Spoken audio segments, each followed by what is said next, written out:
Get my bike put away, table put away.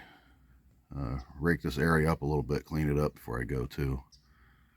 I'm not going to leave it a mess. I'm going to leave it, make it look better than what it did when I got here. So I'm going to give it about another hour. I got to check my tire pressure too. I do that every once a week. So I'm not sure if I want to fire up the generator or try to run my compressor off of my batteries. I don't like running my compressor off my batteries unless I'm at 14 volt. I won't be hitting 14 volt till about 11:30, and I don't know if I want to wait that long to go. I may just I may fire up the generator, run the air compressor. Decisions. Yeah, I decided to fire up the generator, run my little air compressor I got here.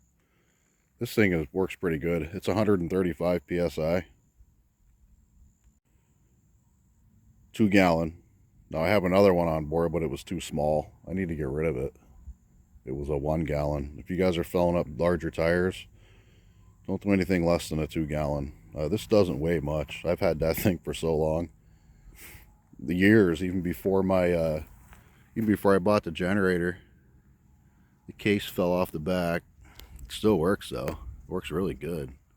And it's still just barely enough to fill up my tires. I'll get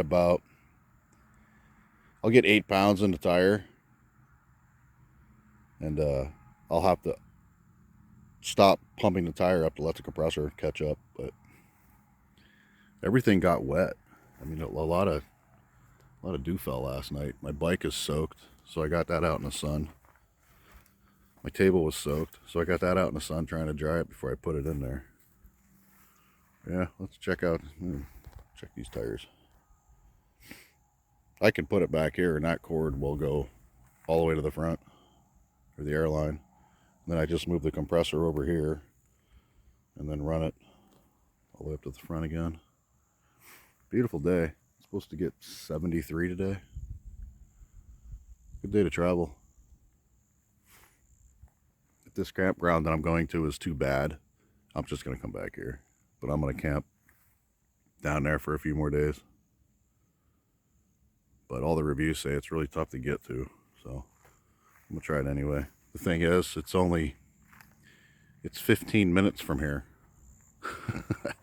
But in order for me to dump my tanks and get water, TA is a savior. It's a one-stop shop for RV life. I mean, they got separate bays that you pull into with your RV, and you can get gas, dump your tank, and fill your tanks up with water all in one stop. But it's an hour away.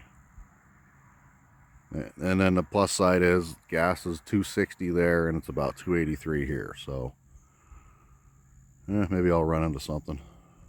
So I'll spend the hour going up and then an hour coming back just to go camping. Be about 120 miles. I don't want to use too much gas. I've been here for 5 days, so I haven't used any gas. I should have enough to get there, I hope. I got a little over a quarter tank.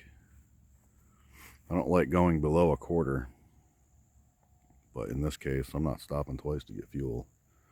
If I run out, I got fuel right there. Those are full. I filled them up on my last fill up on the RV, and I haven't used the generator in over a week. So generator is full. Let me get this done. Get back on the road. I hope I can get into that campground.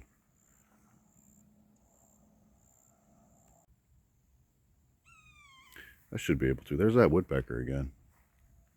He's been hanging out the entire time I've been here. And I'm pretty sure it's him making that noise, because he's right there. I can see his chest puffing up every time he does it. I've been trying to get up really close to him, but I can only get about this far. If I go any closer, he'll fly away. But he's been hanging out in these 2 trees the entire time I've been here. Still got the deployable set up. I did end up rerouting my wires for for my starter battery setup, which is that little black one right there. That way I don't have to ball up a bunch of wires. I just connected some MC4 connectors to them real quick. That way I can just plug and play. Make it a little easier. Yeah, definitely warming up. Definitely warming up. Beautiful day. One thing I will mention too, I had to change my filter. This is the third one. Now I thought the first one was a faulty one. The water in Michigan, I'm going to tell you right now, is probably not very good. Because it was a brand new one on there when I went to Michigan. And I only filled up my tanks 3 times. And I burned a filter up. So then I replaced it and put another one on it thinking, well, maybe it was just a faulty filter. Nope, I filled up 2 more times since then. And, well, 3. And it clogged up again. It should have lasted a lot longer than that. So here's my 3rd filter.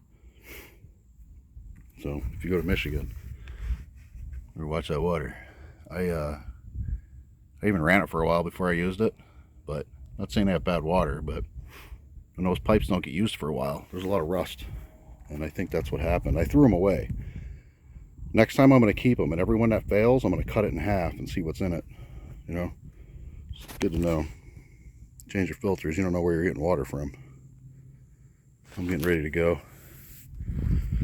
Got my tires are done. Took about 20 minutes. You get good at things after when you do it a bunch of times. This one still has a slow leak in it. It was down about 7 pounds. And that's a week. A little more than a week. But everything's good. This whole side of the RV is wet still. A lot of moisture that fell last night.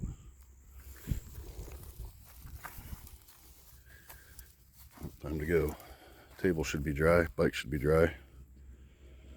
I'm going to, before I shower, which I'm going to do right now, in my dishes, I'm going to fire this baby up, run her forward. Run her forward about a good foot, because she's sinking. Look at that. I thought that tire was going to be really low. It's in the sand. It's something I'm going to have to be aware of when I camp up here in Florida. That one's way in there too. But all the tire pressure is good. Gotta put my gas cans away. Fire this baby up. Move her up a little bit. Probably a good foot. Your pump will run a little better too when you're level. Everything else looks good. I still got a tear there from Bahan. Hit a little branch. See, I got one there too. Wouldn't have to do all this if the campgrounds were open that I tried to go to. They're all freaking closed. Springs are closed. There's another spring I found. I may try to hit that one up. Depends on what time I get out of here. Well, it depends. But I gotta pull these panels away and start her up, move her up forward a little bit. Get out of here. Well, I came all the way up here on the inside of Alabama, not too far in the inside of Alabama, and they turned all their water off. So I can't get water. Where'd it go? They turned it off because they're afraid it's gonna freeze. I said it ain't gonna freeze down here, and I guess sometimes it does. So they said I could go in the back there to the spigot and use, but they rinse buckets out with that water and it's hot.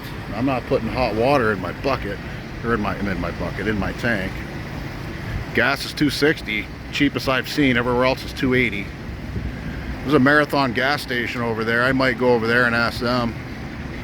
I wanted a boondock for a week. I need water. I need drinking water. Well, I need potable water, and I gotta fill my tank. So I need about 23 gallons of potable water and 75 gallons of regular water. I'm about out of water. I'm not boondocking without water. So maybe that Marathon will help me out. If they don't, I'm gonna sit in their parking lot and find another gas station, drive around, waste gas trying to get water. Well, this sucks. It's a good setup though. You got 3 lanes here for a dump. Well, 2 are a dump. The other one's to clean your car out.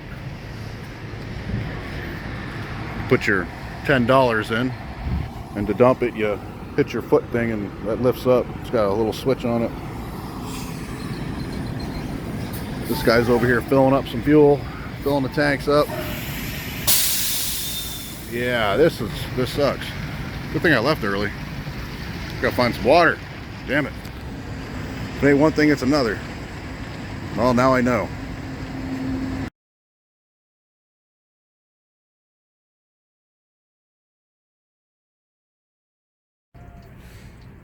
Alright, I got water. Apparently, the maintenance guy came out. He talked to me. Really nice people at the Flying J's. They're so helpful, I'm telling you.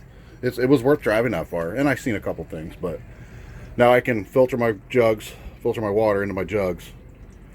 The only thing I'm missing is my UV light. My UV light took a crap, and the light bulb blew, and I couldn't buy another bulb for it. But yeah, that's my setup for my cleaning my water. Everything but the UV light. I built this all myself. All my own brackets and water filters, and there's a difference. So I got clear because I want to be able to see how dirty my filters get. Now the only thing with that is you got to keep them out of the sun. So I tuck this in the back there and cover it up because the sun will hit that and it'll screw up your filters. So it goes from a 10 micron, well, there's a 100 mesh, a 50 mesh, 100. This is a 100 mesh to a. I'm trying to remember. I built this like 3 years ago. To a 10 micron, to a 5 micron, to a 0.01 carbon filter. And then I bought this little thing here that tells me how much water is going through it. But I look at the color. That's what I do. It's going to take a while. There's not much water pressure, but that's how I do it. I'll be here for a minute. Go back in, grab something, eat, come back out. It might be full. I got 3 of them to fill. It's not coming out very fast. Read my meter. I don't want to turn my meter and knock it over. But the reason why I don't have this mounted anywhere in the RV is because I would take it from my house to my RV, from my house to my RV. So I never really mounted it. If I do mount it, it'll go back there on that wall. It'll go back there. So, and then I'll put a piece of cardboard over this or something to cover it up. And I can still use my stove. My stove will still open up. But I never use a stove anyway. And then get another UV light for it. But this is enough for drinking it. I have a tester. I'll test it if I have to. But I looked at the water. I smelled it coming out of the faucet out there. It was fine. Yeah, the maintenance guy said, you just got to leave it on for a while. I left it on for like 30, 45 seconds, and the water finally started coming out because nobody's been using it. So, good to go. No water pressure. It's going to take about an hour. Well, I don't know about that long, but it's going to be a while. But, yep, there it is, my filter system. And then I have another setup with a pump and another screen mesh with another giant screen mesh and then a pump in the middle. I can take this unit, throw it in a pond, and go all through this and have clean drinkable water. But I'll only do that with a UV light. I won't take water out of a pond or a creek or anything without a UV light. That's for sure. But I've done it. I've tested it. It worked. I do have to buy a couple other fittings because I took fittings from the pump that goes into this and all the other stuff. I took it and I used it for other stuff. But it's no big deal. Everywhere I go, I find water. So if I need to, I can make something up. But I have a whole separate pump and everything that goes to this, and I can fill my tanks up from a pond, a creek, anything. So, well worth to have. Not a cheap date. Each one of them canisters were, I didn't pay a lot of money for them, but each canister was about 30 bucks. And you can imagine what the brass fittings were. That was 40. Quick disconnects on both sides. Quick disconnect there on that. Quick disconnect there. And I did break. I'll never get one of these again. This one was a pressure release valve. So you can change your valves or you can change your filters to relieve the pressure. Well, I wasn't thinking. I could have just used this. Just flip that up. And that'll relieve the pressure. But I'll never get one with this again. Just fell over. And I broke it. So, yeah, there you have it. Better than spending $600 for a setup. This works just as good. Just got to get your right microns. I may get another one and put here. I'll have a 4-stage. No, actually it'd be 5, 6. I want to get a 20 micron here. That way it doesn't dirty up this 10 as much. Because it is getting yellow, but I'd show you how many gallons went through it with that meter, but I don't want to turn the meter. This thing's just kind of balancing up here.